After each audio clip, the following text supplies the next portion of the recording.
Recently mock test শুক্রবারে যেটা writing task 1 আমরা দিয়েছিলাম সেইটাই আবার একদম রিয়েল এক্সামে শনিবারে পরীক্ষা এসেছে।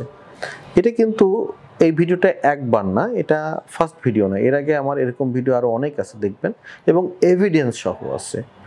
আচ্ছা, আমাদের যেমন হচ্ছে মকের রিডিংয়ের কোশ্চেন্স প্রায় 6টা প্যাসেজ, আমাদের 20টা মক টেস্ট 6টা প্যাসেজ রিয়েল এক্সামে আসছে। রাইটিং টাস্ক 1 এটা নিয়ে 2টা আসছে। রাইটিং টাস্ক 2 আমাদের 6টা রাইটিং টাস্ক 2 মেইন এক্সামে কমন পড়ছে। এটা তো একটা অসম্ভব ব্যাপার, এটাকে আপনি কোইন্সিডেন্স বলতে পারেন। আমিও বলি যে আমাদের মক টেস্টের কোশ্চেন রিয়েল এক্সামে আসলেই যে আমাদের মক ভালো সেটা কিন্তু না। কিন্তু একটা জিনিস আপনাকে ক্রেডিট দিতে হবে, যে জিনিসটা অন্যরা করতে পারেনি আমরা করতে পেরেছি। আমাদের মক থেকে রিপিটেডলি কোশ্চেন কমন আসতেছে কেন, আমি আপনাকে একটু ব্রিফ করি কিভাবে আমরা এই মক টেস্টের কোশ্চেনগুলো তৈরি করেছি। Let's see. আমাদের মক টেস্টের 20টা কোশ্চেন্স রয়েছে, মানে 20 সেট। তো আমরা প্রথমে যেটা করেছিলাম 20টা প্লট তৈরি করেছিলাম। 20টা প্লট তৈরি করার পর যে কাজটা করেছিলাম সেটা হচ্ছে আমরা বিভিন্ন টপিকে ভাগ করেছিলাম।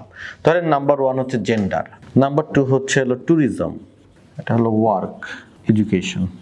যেমন নাম্বার এখান থেকে শুরু আবার, যেমন নাম্বার 19 ধরেন ওয়ার্ক, এডুকেশন। এইভাবে আমরা 20টা টপিক নিয়েছিলাম আইএলটিএসে, যেগুলো ঘুরে ফিরে আসে। তারপর আমরা এটাকে প্লট করেছিলাম। ধরেন হচ্ছে এখানে আমরা অ্যাগ্রি ডিসঅ্যাগ্রি দিয়েছি, অ্যাগ্রি ডিসঅ্যাগ্রি কয়টা দিব, ডিসকাস বোথ ভিউজ কয়টা দিব, সবগুলো কিন্তু আমরা কি করেছি, মানে মিক্সড আপ করেছি আমাদের কোর্সেসের মধ্যে। একইভাবে আমরা ধরেন 1 নম্বর টেস্টে লাইন চার্ট, পরেরটা বার চার্ট, তারপর pie chart, flow chart, map. এইভাবে আমরা 20টা ভাগ করেছিলাম আমাদের কোশ্চেন্সগুলোকে, এবং এই টপিক অনুযায়ী কিন্তু আমাদের আসলে রাইটিং টাস্ক 1 এবং টাস্ক 2 দেওয়া হয়েছিল। তারপরে এই বার চার্টগুলোর মধ্যে আবার ভ্যারিয়েশন দেখেছি, লাইন চার্টের মধ্যে ভ্যারিয়েশন আনা হয়েছে। ঠিক এইভাবে অনেক চিন্তা ভাবনা করে আমাদের কোর্সেসগুলো আমরা তৈরি করেছিলাম, যার রেজাল্ট পেয়েছি। আসলে কষ্ট করেছি, ইট পেইজ অফ। এই কষ্টটা বাংলাদেশে কেউ করে না, একদম ইন্টারনেট থেকে ঘেঁটে কপি করে পেস্ট করে আপনাকে মক টেস্ট দিতে বসায় দেয়। একবার এটার কোয়ালিটি চেক করে না এবং এই থিঙ্কিংটা করে না। আমরা এমনভাবে কোশ্চেনগুলো তৈরি করেছি, কেউ যদি 20টা মক টেস্ট আমাদের এখানে দেয় তাহলে তার যেটা হবে, তার প্রত্যেকটা টপিক কাভার হয়ে যাবে এবং তার লাইন চার্ট বার চার্টে কমপ্লিট প্রিপারেশন হবে তার।